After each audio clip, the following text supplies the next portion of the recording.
Geography teacher at Portland Community College's Rock Creek campus accused of putting a hidden camera in a bathroom at that school. Michael Constantino was arrested after a female student found the camera underneath a sink. And now police are asking for more victims to step forward. Our Andrew Dimbert joins us live with this crime alert. Andrew?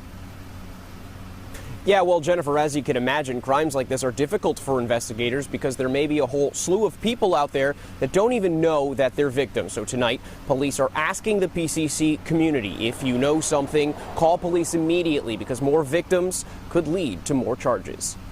A hidden bathroom camera, upskirt photos, and an arrest. Pretty early on, we had a good idea who was responsible for this. Matthew Constantino, a former geography instructor at PCC Rock Creek, is accused of putting a hidden camera in a gender-neutral bathroom sink on campus. The victims had no idea that they were being watched, and Constantino, who placed the camera, wouldn't face our camera when we tried to confront him at his home.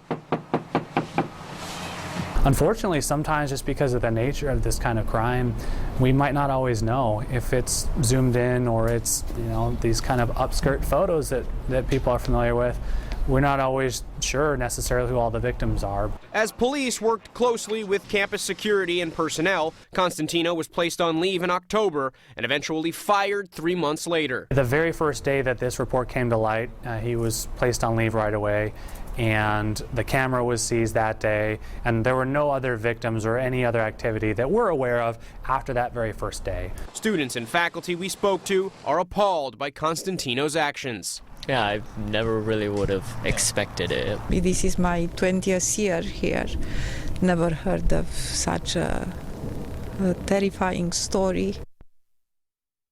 And tonight, Constantino is out of jail, awaiting his next court appearance. Jennifer, right now, he is charged with a misdemeanor, but I'm told that the district attorney's office could up that charge to a felony. Reporting live tonight from PCC Rock Creek, Andrew Dimbert for KOIN 6 News. Again, police asking for more victims to step forward. Thank you, Andrew.